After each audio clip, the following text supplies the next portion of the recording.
All right. Hello, everyone. We're right here at close to the top of the hour. It's 1:10 p.m. on September 5th. Babies, this is my first show back. I'm so excited. I'm so excited. My name is DJ Bryce, okay? Or just Bryce, really. This is my show. It's a B thing here on WZMB 91.3. I'm so excited to talk to you today. It's been a crazy time. We're going to do a bit of a recap of my summer, okay? Talk about where I left off on my last show last year. And try to get positive, try to get some motivation, okay? I'm not going to get too deep this time, but trust, there's going to be some good shows coming up, okay? All right, I've got a fun little song for y'all here first. We got Ryan Adams and the Cardinals with Dear John. It's a live studio recording and everything. So enjoy, and I'll be back in a bit.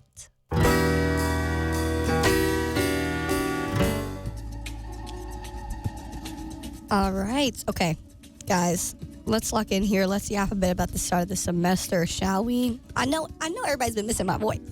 I know we've been waiting for me to come back on Fridays. I mean, come on.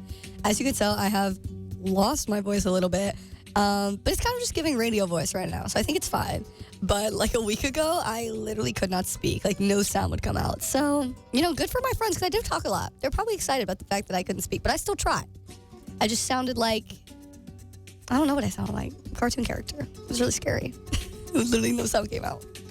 I hope everybody has had a really great start to the semester, okay? It's been crazy. If we remember, I am a part of a sorority here on campus, one of the many wonderful organizations we have. So obviously all of us organizations have been quite busy doing recruitment, getting ready with work week, and literally so hard at work. Honestly, like every single chapter, every single member, I swear, has been grinding. So I'm very excited to hopefully catch up on some sleep today, because today is like my rest day. Everything's kind of officially wrapping up for that chapter of my semester. I have much more.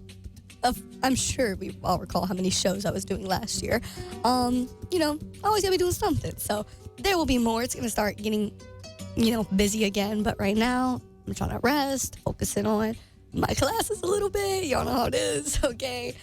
I'm pretty have a lot of acting classes this semester, lots of dance. So I have tap and jazz. So I've been trying my hardest, really grind in those classes. Oh my gosh, my tap class is so much fun.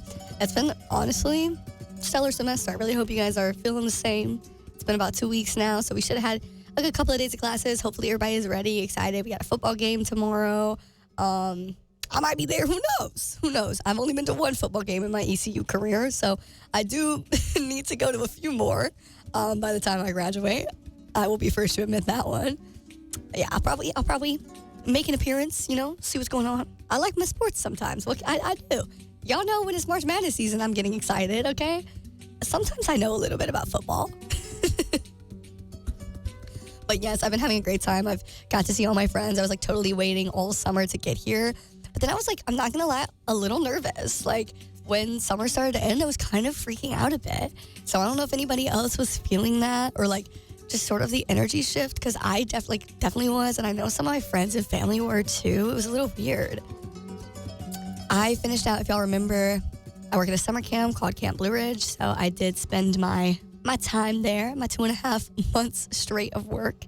And I'm sure some of those stories and lessons will definitely come up again. I'll probably do another show focused on it like I did last time. But yes, it was very interesting summer, to say the least. I definitely, as I told y'all before, feel like my work with the kids and work at camp is really meant to challenge me in more ways than one. And most of those ways are pretty personal. Honestly, I think that it's basically a speed run in personal growth, which makes sense. I feel if you ask anybody who works with kids or educators, they would probably tell you the same thing, because, well, being a parent, being any type of figure in kids' lives, and I work with teenagers, so even that, that's places a lot of pressure on you, and I think you kind of have to end up going through personal change, because the expectations are so high, you have to rise to them, which is a situation that I honestly very much like to be in. That's the type of environment I enjoy, both in school, in work, and in theater. So it makes sense that camp would kind of provide that for me. I'm actually going to be on head staff next summer, so I'm very excited about that. It's going to be a bit of a change, but I started working on that this summer, so I had a lot of responsibilities this summer. It was very exhausting. I'm not going to lie. Like, it was very much a complete 180 from my first summer. Not in a bad way, just completely different. And at times, very, very stressful. Okay. I can honestly say I don't feel like I was that stressed my first summer. I feel like I was just enjoying myself. This summer, this summer was scary. My kids are getting older and they're going into high school, and hey, that's rough. That's a hard time. I'm sure we all can remember that. So kind of like going through that with them and dealing with that, there was some really rough days. I'm not gonna lie, but it all worked out. I really learned a lot about sort of different parenting styles, and like I had never thought about how ego takes a role in like parenting kids and in running something like this. So it was very interesting for me to see and really be able to like actively compare and contrast the way that I compartmentalize working with kids and working at a camp, and just how important that I think it is, because I genuinely believe that anything when it comes to children is basically the most important work that you can possibly do, because kids, like, obviously, they're our future, but more than that, for a child's development, the littlest things are impactful. And that includes teenagers. Again, I work with teenagers, and I think we assume that they don't need us. They assume that they don't need us. And I can 100% say that that's not true. They do. They still need and want a parent, a mentor, an older sibling, something like that to help guide them and make them feel comfortable. And it's hard to always be that person. There are going to be sometimes where I'm asking kids to do their chores and they are going to look at me and scream in my face. Like, hey, that's going to happen. But it literally, like, I felt like I was my mother. And I had that experience my first summer a little bit, where I was like, oh, I live a different experience than these kids do. And this is now getting real for me. But actually, like, fully being the mother and being like, oh, this is why it's so hard for parents when their kids are teens, because, hey, their bodies and their hormones are, fighting against them at all times. And sometimes a kid is going to look you dead in the eyes and scream at the top of their lungs at you. And you have to not scream back. And you have to really not say anything. Literally just smile and nod. And how hard that is that for a parent, because the genuine shock to your system when someone lays you out like that and you're saying, hey, can you sweep the floor?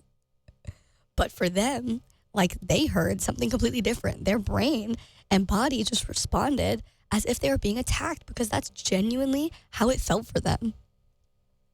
Not saying it's right. They still need to sweep the floor. But, me having been close-ish to the age of the kids, sort of still having a connection to me as a teenager and knowing the actual insanity that was going on in my brain at all times, honestly still is, made it a lot easier to not respond in the way that I think a lot of parents unfortunately do. And I do not blame them for this, of, matching aggression with aggression, or letting ego get involved, wherein, if your parenting style, if my sort of disciplinary style as a counselor isn't working, is repeatedly not working, and the kid's behavior continues to get worse, or, I think that what I'm saying makes complete sense. Maybe I'm telling them that they need to try harder to fit in with some of the other kids in the cabin. Maybe that's what I'm saying. I didn't say this, but this is an example that I've seen from other counselors, right? And so as a parent, you are using the logic that you have now as an adult, this perspective that you have, thankfully, very thankfully have now that, your frontal lobe is finished developing, and you don't have so much chaos going on up there all the time. So you're able to give this perspective, right? The thing is, I think I really learned what we lack a lot of the times when we're, communicating to children like this and trying to solve these problems. Number one, and this is going to sound silly because I am a 20-year-old saying this, but it's true. Patience. That's what a lot of people tell me that I have that they don't have when it comes to helping the kids with their problems.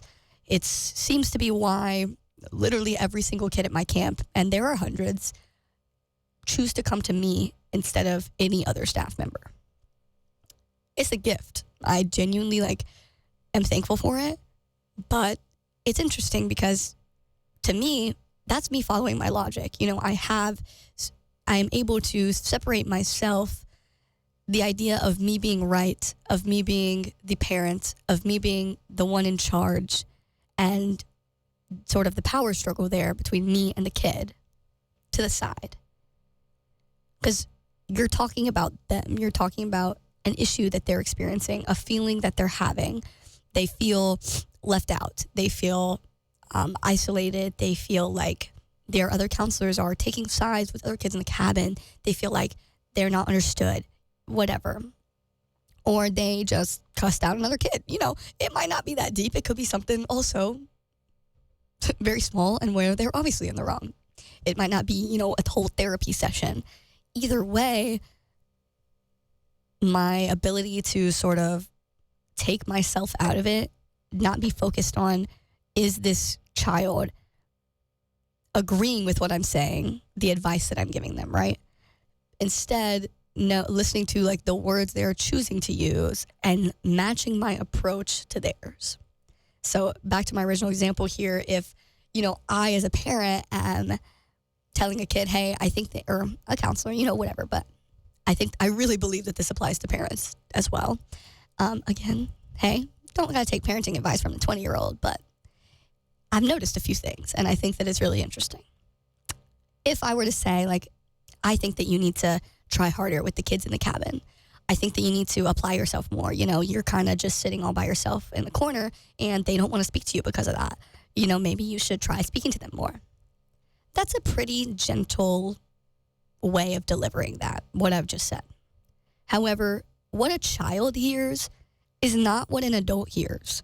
A child does not have the emotional intelligence and the processing capabilities that we have. More so, a lot of people my age don't have the processing capabilities and emotional intelligence that I have. And that's both due to, negative experiences I've had where I've had to develop that, but also just my sort of natural intelligence and the journey that I've went on, educating myself on this stuff.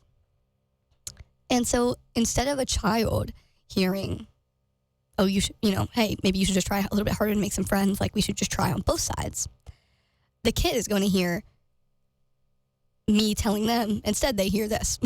I'm just going to actually say it. They would hear, it's your fault. You're not doing what you're supposed to be doing. You need to try harder. You're the reason why they're not being nice to you. And, well, we can all agree that's not right. That's not correct. And while the other kids may not be bullying them in the way that the child you're speaking to believes that they are being bullied, right? That's very common because, we only know our internal experiences.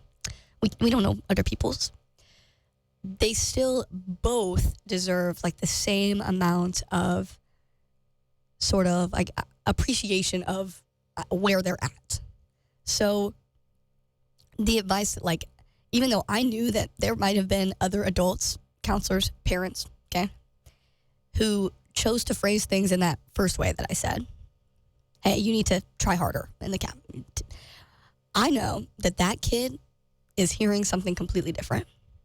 So then every time that adult spoke to them, they had already made up their mind about what that adult was saying and about how that adult felt about them.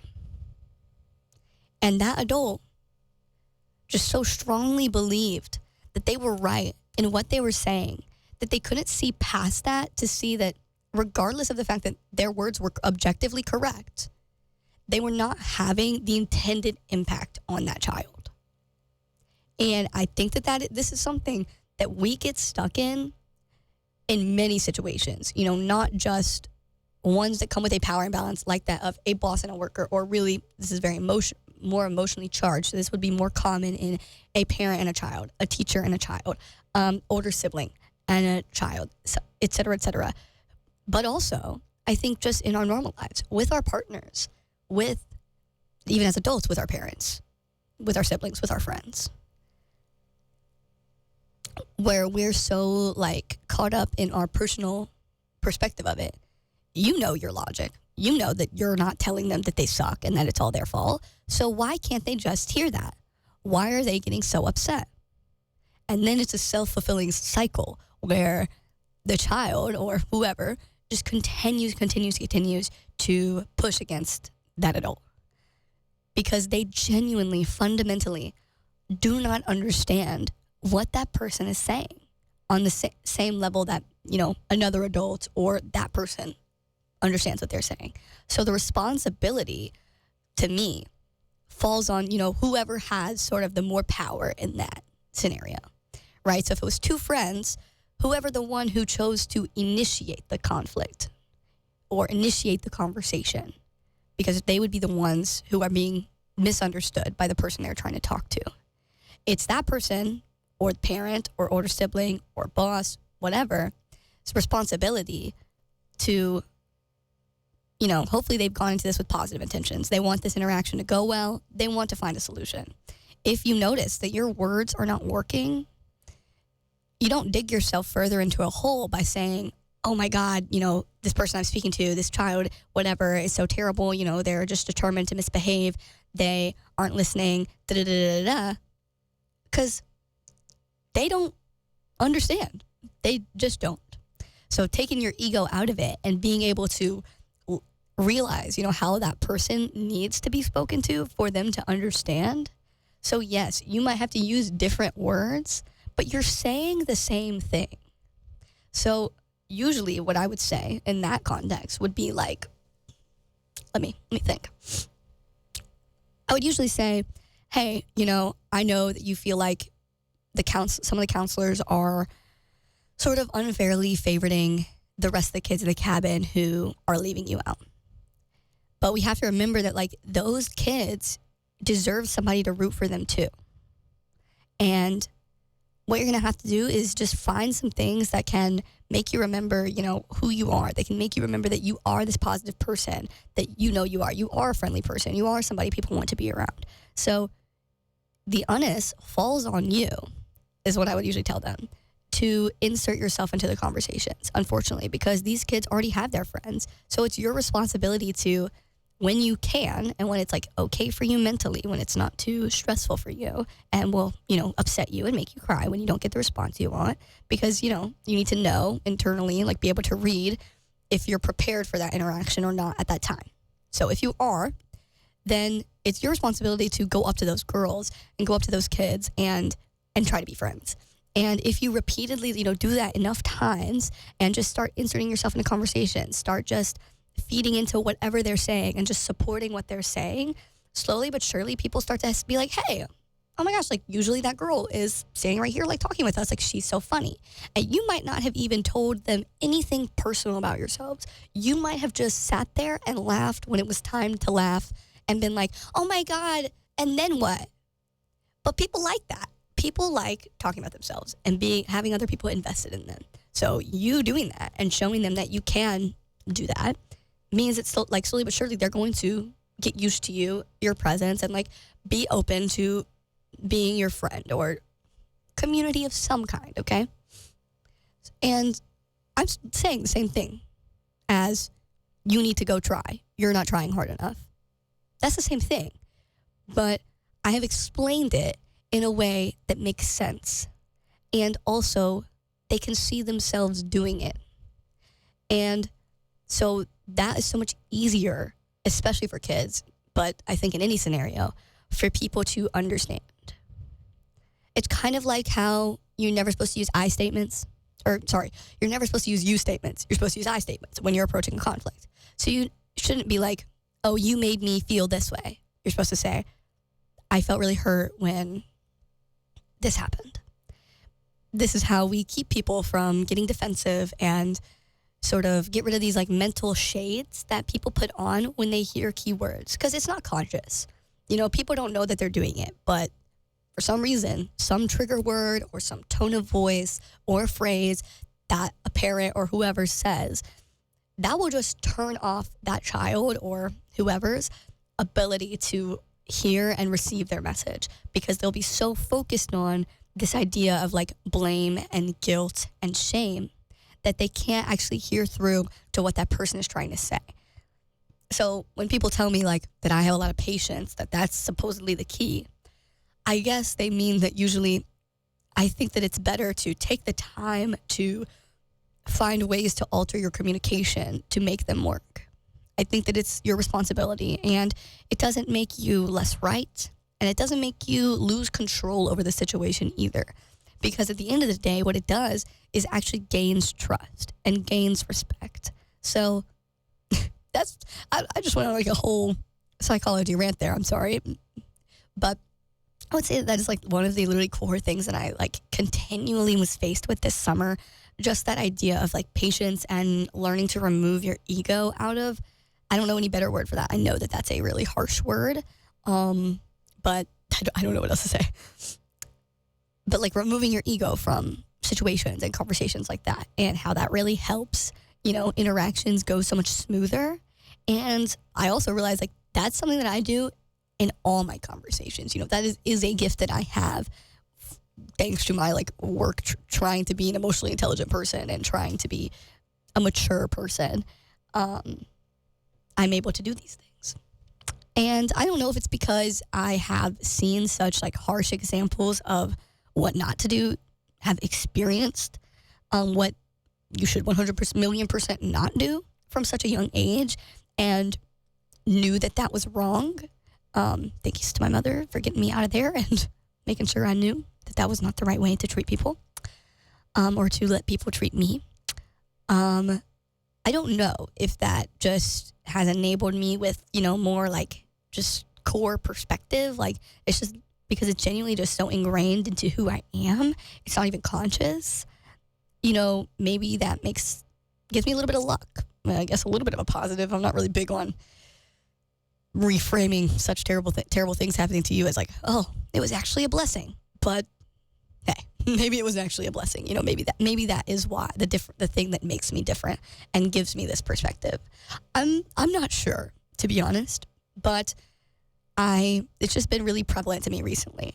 And I really wish that more people knew about it, especially just because I do work with so many kids, and I know what it's like to be a kid experiencing the wrong type of, and it was very wrong, not just the examples I gave today, the wrong type of treatment from an adult. But so maybe I am just very much conscious of it, and very, very, very passionate about what the right way to treat, children and people who you have power over is.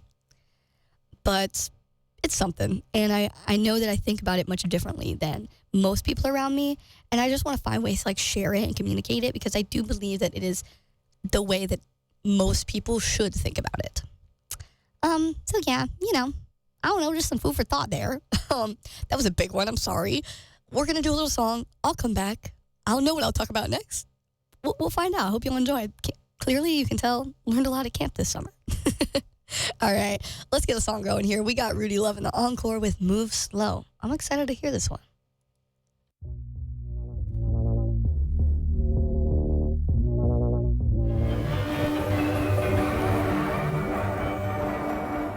All right, that was Prince of Eden with New Design.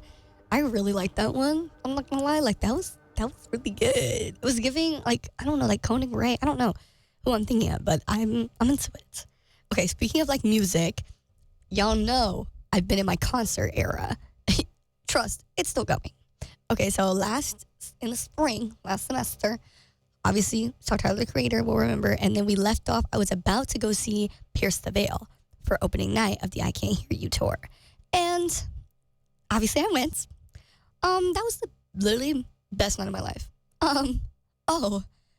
Best night of my life. If anyone like is contemplating going to that tour, just know I thought it was phenomenal. I bawled my eyes out the whole time. I think I'm still having concert hangover, and that was in May. So that puts it into perspective for you. Obviously, opening night of a tour like that, oh my gosh, feel so lucky, because I don't even think I knew it was opening, like realized it was opening night when I bought the tickets. So we went in completely blind. I knew this was kind of like their version of the Eras tour. And I'm sorry, but any artist now who does like their whole discography, it's just going to be their version of the Eras tour. Like, y'all have to know this. Like 21 Pilots IC tour, which I also went to, was literally the Eras tour. They played the whole discography. So I knew, like, you know, I was going to hear a lot of songs. And I was very happy about that because I haven't, like, I'm not obsessed with the new album, you know? So if it was just a tour for the new album, I would still go, but you know, I want to hear the OG stuff. Like, I wanted to hear freaking, you know, Circles and Disasterology and Kissing in Cars and, you know, all my favorites. And needless to say, they literally, and Sleep with Sirens opened. So that was, you know, they played every single song except for one that was on me and my best friend's list. Like, our favorite songs of all time, dream songs. And Sleep with Sirens and Pierce the Veil are like, might be my number one artist of all time, honestly. MCR, you know, they go back and forth. It's hard to decide. But it might have to be Pierce the Veil, if I'm honest. It's probably going to have to be Pierce the Veil because the obsession is insane. And you know, all Latinx girlies popped off because you know Vic Fuentes, he's Hispanic. And you know the emos love him. It was the best. The merch was fire. I got the Yeah Boy and Dollface shorts, which is like this, like, you know, they do this for like every single tour they've been on. They do these shorts in a different color wave, and they say Dollface across the butt and Pierce the Veil like on the leg in the front. So cute. I freaking love them. They're literally my prized possession. That's such a cool piece of merch. But yeah, they played every song. I had been joking, you know, leading up to the concert, and I was like, oh, you know, what if they play like, what if Sleeping with Sirens plays Better Off Dead? Because this was a song that is honestly it's like bittersweet to listen to now, just because when I was like growing up and really into these bands, like that was my song, okay? Best believe that my illegally downloaded on my school MacBook in 2015, okay? Because yes, I was, you know, coherent in 2015. That was the emo phase, so don't play with me. Oh, not no TikTok emo. Okay, no COVID emo here. I've been here since day one. But Better Off Dead by Sleeping with Sirens and like Red Jumpsuit Apparatus, like some of their stuff, like that was everything to me. Yeah, you know, we were in a dark place, okay? Very thankful to not be, you know, 12 years old anymore, needless to say. So, but I had been joking and I was like, oh, like what if they play this? Like actually, like it would be crazy if they played this. They played it. Oh, and they played it. Oh. So that happens during Sleeping with Sirens set. They played like a bunch of good stuff, but that was probably the peak of the Sleeping with Sirens set for me. And then Daisy Grenade was the next opener. Never heard of them before.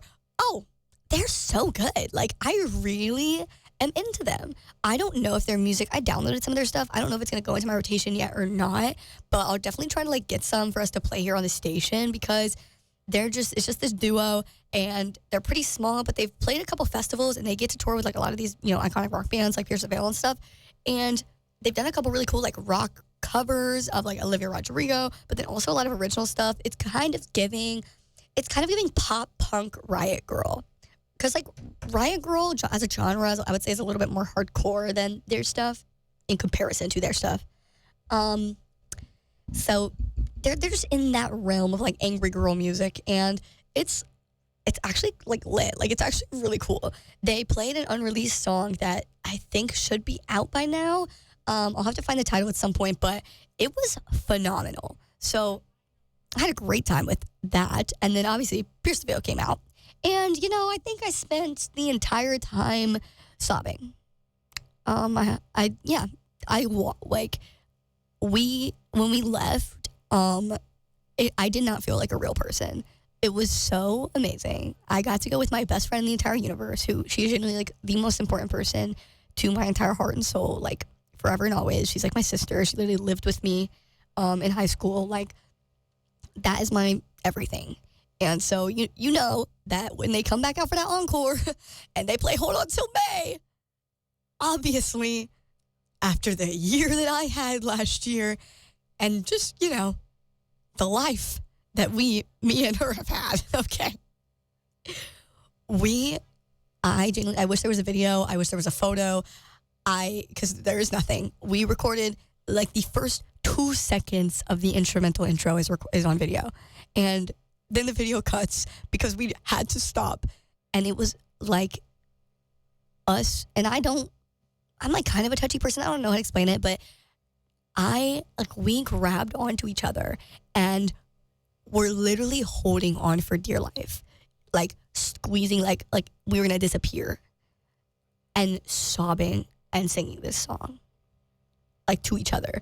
And they had this like moment where they were like, whoever, like if you're here with your best friend, like, you know, whoever you're here with, like, I want you to grab them by their hand, like, and tell them this. Oh, and the tears are like welling up in my eyes as I'm talking about this, because I would do anything to relive that. Shows like that.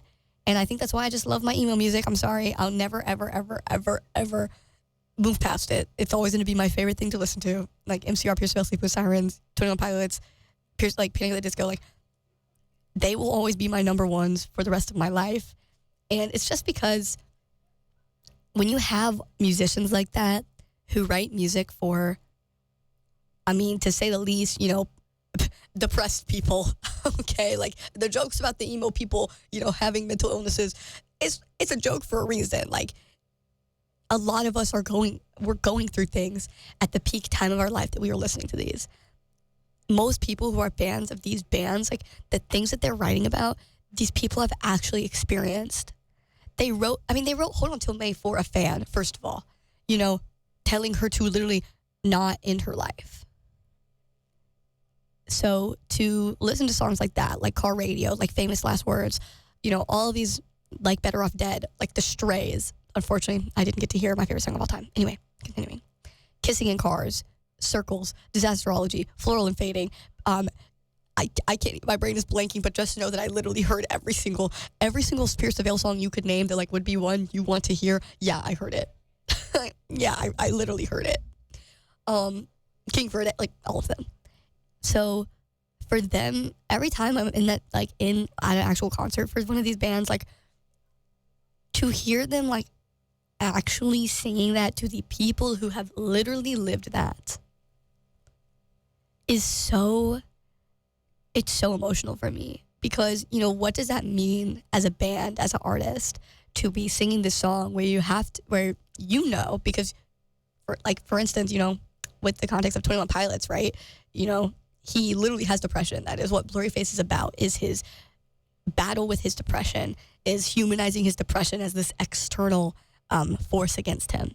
Addict with a Pen, you know, so much of this music is also experiences that they have had. Or you personally know a fan who has dealt with this, and you are looking out at this crowd and you know that this is literally helping these people stay alive. To like be actively experiencing that is insane for me. Like, it's so emotional, and I literally live for it. Like, I would do anything to see them again when they come to Raleigh. I'm probably am going to see them again when they come to Raleigh, if I'm honest, because it's insane. It's just such a beautiful thing. I love the power of music, guys. And it's always going to be pop punk for me. It's always going to be emo music for me. I can't think of anything else like that does that covers those things so well. It's just crazy. On a related note, I'm seeing My Chemical Romance next week, a week from today.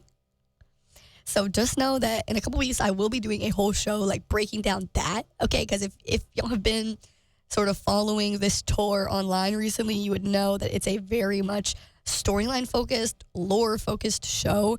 The entire tour, each day, I have not went deep, okay? I know, because I don't want spoilers until I see the show, and then I'm going to like really do some research so I can come back here and dissect it with you guys. But every single show, every single stop of this tour has slight differences, and the differences alter the story that is told at each show. It's the Black Parade tour, so they will obviously play the entire album front to back, and then they have a second. It's going to be long. I don't even know. It's going to be so long. It's going to be like Taylor Swift, I think. Then the encore continues Black Parade, but then it's also even more songs. Like, the encore is like the length of a full set list. So they're playing the full album back to back, including hidden tracks. Then they have this encore with a bunch of other songs, from other albums, including from their very first album, Early Sunsets Over Monroe. If you hear me, please, I need to hear that next week. But anyway, there will be like slight differences in the storyline, like that they show, like the act, like there's literally like actors and choreography and staging to the whole tour, okay? And it changes each show. And it's telling some kind of story, okay? It's very political. If y'all remembered when they first started the tour in the summer, a bunch of people were like really upset because they said it was too woke. But it's not, MCR has always been political, so, that's sort of their MO. That's just what they do, literally since they have begun making music. But there is also a full storyline, similar to what we were talking about, like with Blurry Face, this whole like storyline and metaphors and stuff that has existed since the first Black Parade tour and when this album first came out and all the music videos. And so they're kind of sort of showing us, they created this, like, my understanding is they created this fake government / society within the first Danger Days and Black Parade tours and albums and music videos. And this is a continuation of that. This is what it looks like now. There's a lot of metaphors for like fascism and corrupt government and someone like it's obviously all like stage work. Okay, so this is like, fake. It's theater stuff. But like they like blow up on stage. They like have this podium. There's like fires and they give away a car and like all of this stuff while performing the songs of the album. There is a genuine like theater production happening. Not just like Taylor Swift, a level up, okay? There are characters. There are like deaths and there's conflict and resolution, like rising action, the whole thing. So we're going to have a lot to dissect with that. I don't know if you guys have seen anything about that, but if you're interested, you should definitely like, I'm sure there's lots of videos online sort of breaking down the lore, and I'm definitely going to like watch some before I go to the concert of like the pre-existing lore, because that was never, I genuinely did not know about that when I was like OG MCR fan. That was not, I was just listening to music and admiring how beautiful Gerard Way was. That was what I was on. I did not know about this. So I'm gonna do my research so I can come back here and we can talk about that after I see the show. We can talk about my merch because I'm literally gonna buy everything and probably how much I cry. So I'm gonna check that out. I'm very excited. It's going to be an emotional experience. I'm so excited. My best friend's coming with me again. I can't wait. I'm very much looking forward to that. So that's going to be my next week. I'm honestly going to try to grind through my classes, get back into a good rotation of sleeping and cooking my own food so I don't have to keep eating McDonald's and Cane's. Hopefully. And then, boom, I'll get to go to Florida. So I'm very excited. All right. I'm going to play a little song for you guys and close this out afterwards. So let's listen to The Jack Moves with Running Back to You. You've been listening to It's a B Thing on WZMB 91.3. I'm here every Friday, except next Friday. I'll be here next Wednesday. If you want, tune in later. Sean's coming by with My House from 5 to 6, and Ian's coming by with Aboard the Bebop from 4 to 5. So I know there's going to be some good shows, all right? I'll be tuned in, okay? Thank y'all so much for listening. Enjoy. This is Jack Moves again with Running Back to You.